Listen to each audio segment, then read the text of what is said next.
చంద్రుడి మీద అసమాన డస్ట్ హ్యాలో రహస్యాన్ని శాస్త్రవేత్తలు చివరకు పరిష్కరించారు. ఇది చంద్రుడి సూర్యకాంతి వైపు ఎక్కువగా ఉండడానికి కారణం డేటా మెటీరో ఇంపాక్ట్స్ మరియు తీవ్రమైన థర్మల్ వేరియేషన్స్ అని వారు గుర్తించారు. డస్ట్ హ్యాలో లేదా ధూళి వలయం గురించి మాట్లాడు. చంద్రుడి చుట్టూ ఒక ఫెయింట్ అసిమెట్రిక్ డస్ట్ క్లౌడ్ ఉంటుంది. దీనిని డస్ట్ హ్యాలో అంటారు. ఇది మైక్రోమెటీరియల్ ఇంపాక్ట్ వల్ల ఏర్పడుతుంది మరియు చంద్రుడి భూమి చుట్టూ తిరిగే సమయంలో చంద్రుడితో పాటు కదులుతుంది. ఈ హ్యాలో సూర్యకాంతి వైపు థిక్‌గా ఉండడం వలన శాస్త్రవేత్తలకు చాలా కాలంగా ఒక మిస్టరీగా ఉంది. చంద్రుడిపై పగటి సమయంలో పడే మీటోర్స్ కంటే రాత్రి సమయంలో పడే మీటోర్స్ 6-7% ఎక్కువ డస్ట్‌ను ఎజెక్ట్ చేస్తాయి. చంద్రుడి ఉపరితలం మీద ఉష్ణోగ్రతలు సన్‌లైట్‌లో 100 పైగా ఉండగా, షాడోలో -150 ఉంటుంది.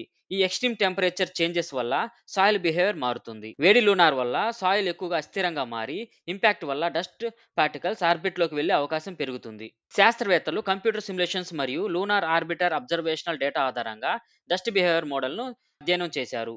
ఈ అధ్యయనం జర్నల్ ఆఫ్ జియోఫిజికల్ రీసెర్చ్ ప్లానెట్స్‌లో ప్రచురించబడింది. ఇది థర్మల్ కండిషన్స్ మరియు ఇంపాక్ట్ టైమింగ్ డస్ట్ హాలో డిస్ట్రిబ్యూషన్‌పై ప్రభావం చూపుతాయని నిర్ధారించింది. ఈ ఫలితాలను మెర్క్యూరీ, ఆస్ట్రాయిడ్స్ వంటి ఇతర ఎయిర్‌లెస్ బాడీస్‌పై కూడా వర్తించవచ్చు.